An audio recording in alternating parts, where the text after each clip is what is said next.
روز قیامت یک گردنه از آتش جهنم بیرون میشود به طرف عرصات، به طرف میدان عرصات می آید، به سمت امت رسول الله صلی الله علیه و سلم در حرکت است.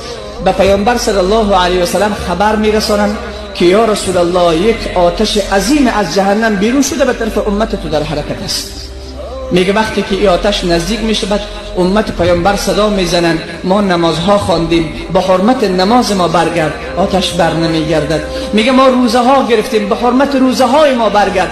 بر نمیگردد. آتش نزدیکتر و نزدیکتر میشود. رسول الله صلی الله علیه و سلم میرسد، میبیند که حالت امتش دیگرگون است. امتش در حالت بیقراری و اضطراب به سر میبرد. در همین لحظه جبریل امین تشتی از آب را می آورد، به رسول صلی الله علیه و سلم میدهد یا رسول الله این را بگیر به سمت آتش بیانداز. میگه وقتی این را میگیرد رسول صلی الله علیه و سلم به سمت آتش میاندازد، آتش همه